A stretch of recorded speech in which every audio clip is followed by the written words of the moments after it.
performed his water torture cell escape. Audiences understood they were witnessing an illusion. This transparency transforms the deception. We consent to being fooled for entertainment. The magician creates a contract with the audience that makes the deception acceptable and celebrated. Contrast this with deception in personal relationships, where the lack of consent and transparency makes lying harmful to trust and intimacy. Business dealings similarly depend on good faith and honesty, with deception typically constituting fraud. Yet even here, we accept strategic ambiguity. Companies aren't expected to reveal their full negotiation strategies. What about matters of life and death? The British intelligence operation that planted false documents on a corpse required creating a fictional identity, crafting fake love letters, and manipulating neutral Spanish officials. Yet this elaborate deception saved countless Allied lives by redirecting German divisions away from Sicily. What makes one form of deception morally justifiable, while another represents a violation of trust? The answer emerges in examining both intent and consequences, creating an ethical framework more nuanced than simply declaring all deception wrong. A fundamental distinction exists between a con artist's motivation and a spy's objectives. Con artists pursue personal enrichment at others' expense. Their zero-sum game creates clear winners and losers. They profit because others suffer loss. The spy, operating in wartime, often aims to serve a larger purpose that may ultimately protect even those being deceived. Ian Fleming's Trout Memo in 1939 outlined 54 deception tactics that could be deployed against enemies. Trick number 28, involving planting misleading papers on a corpse, eventually became Operation Mincemeat. While clearly deceptive, this tactic aimed at shortening a devastating war, not personal gain. The Haversack Ruse represents a tactic employed throughout both world wars.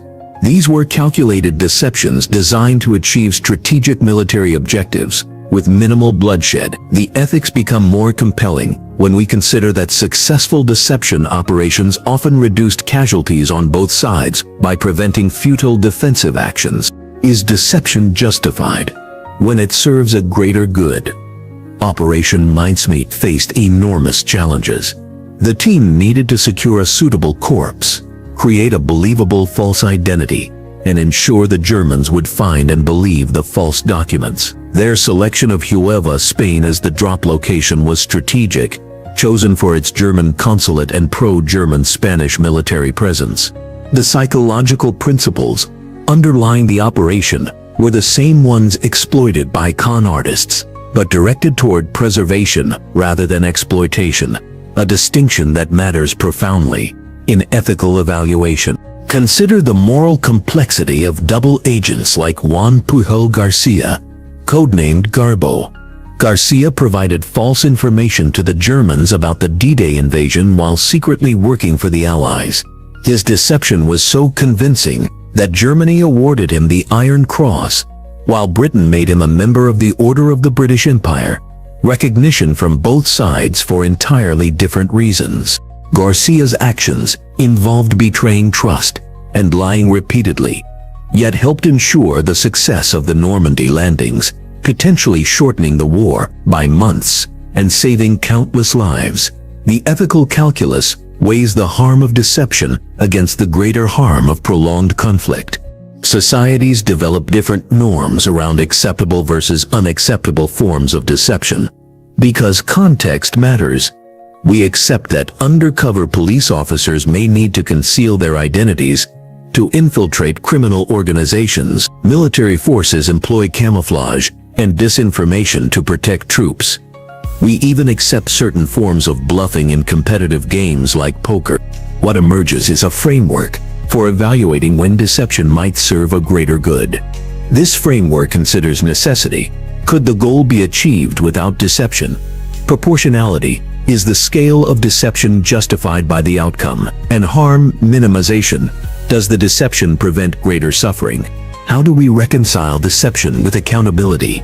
The most ethical deceptions typically include plans for eventual transparency, Military deceptions are declassified decades later. Undercover operations eventually conclude with court proceedings. Even Houdini revealed some of his methods to educate the public about fraudulent spiritualists. When examining influence operations targeting democratic societies, we see how similar psychological principles can be weaponized for manipulation rather than protection. The distinction lies in their application and purpose. Transparency eventually allows us to evaluate which deceptions served legitimate purposes and which merely exploited vulnerabilities. This ethical framework acknowledges the moral complexity of a world where sometimes protecting the truth requires concealing it temporarily.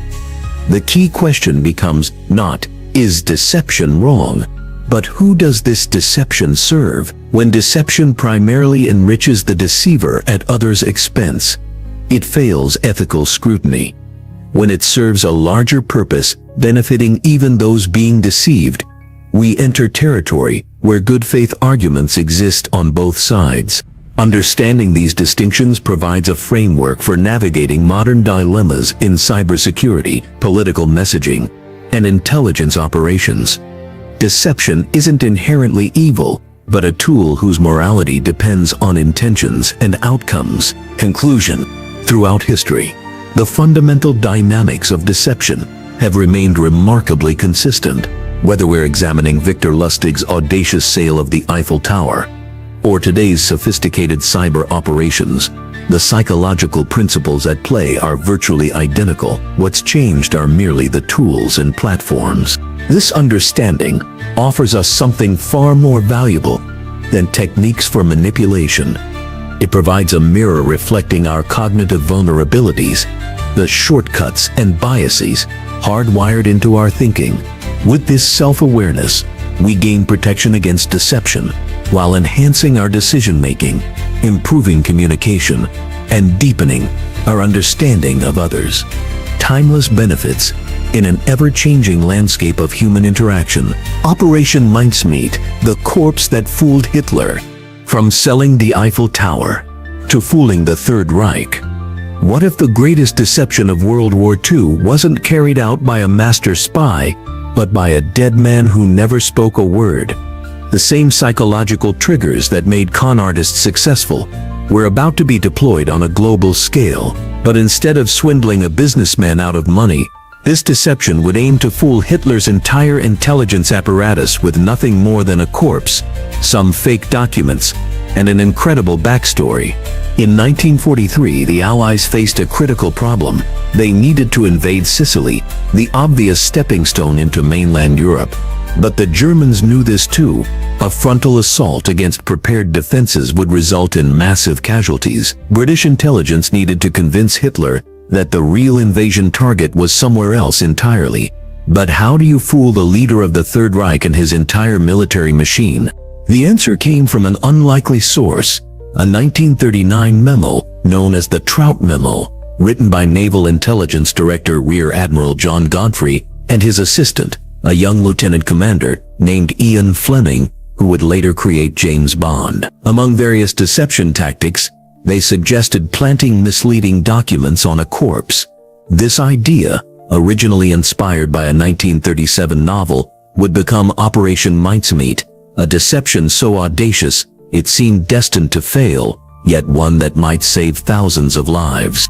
Two British intelligence officers, Charles Cholmondeley and Ewan Montagu, took on the impossible task. Their first challenge was finding a suitable body.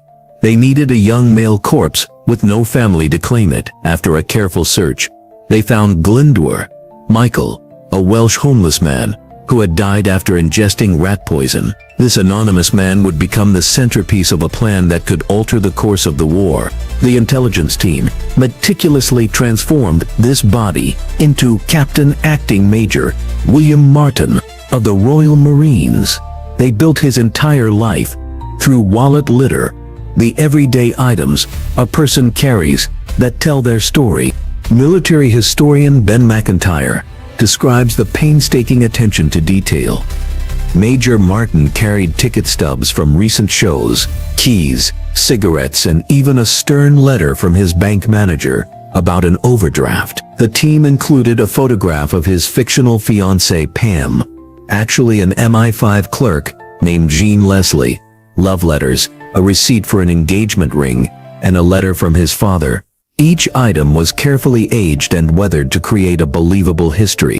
The masterstroke was the official correspondence in Major Martin's briefcase. The team created a personal letter from Lieutenant General Sir Archibald Nye to General Sir Harold Alexander that deliberately mentioned Allied plans to invade Greece and Sardinia, with Sicily described merely as a diversion. Another letter from Vice Admiral Lord Louis Mountbatten introduced Major Martin as an amphibious landing expert and included a joking reference to sardines, a subtle nod to Sardinia that Montagu hoped German intelligence would interpret as significant.